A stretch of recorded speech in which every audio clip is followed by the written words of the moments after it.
Milí přátelé, blíží se velikonoční svátky, které vyvrcholí oslavou Kristova vzkříšení na hod Boží velikonoční. Rád bych nás všechny chtěl povzbudit k tomu uvědomění, niternému uvědomění, že ta slavnost vzkříšení se také týká osobně, bezprostředně a bytostně každého z nás.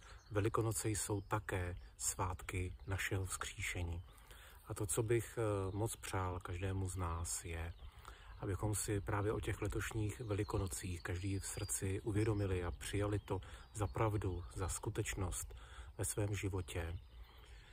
To, co se má v nás vnitřně vzkřísit, je právě toto uvědomění si, tato skutečnost, tato pravda, kterou vzkříšený Kristus řekl svým apoštolům, svým učedníkům a tedy i nám, svým pozdním učedníkům 21. století.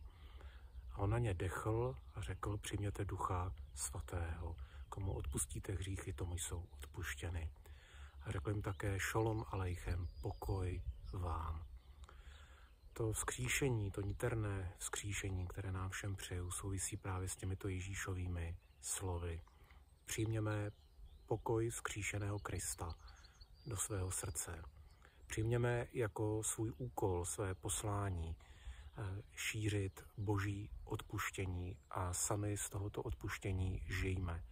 Vezměme si k srdci to, co Kristus často na stránkách evangelií opakuje. Tvé hříchy jsou odpuštěny.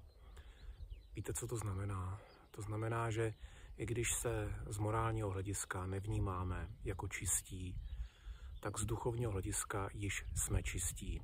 Vždyť Kristus na jiném místě v evangeliích říká: vy jste již čisti pro to slovo, které jsem k vám mluvil. Jsme očištěni slovem, které se stalo tělem.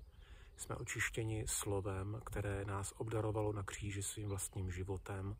Jsme očištěni slovem, které vstalo z mrtvých, aby se stalo pravdou a skutečností i v našem životě.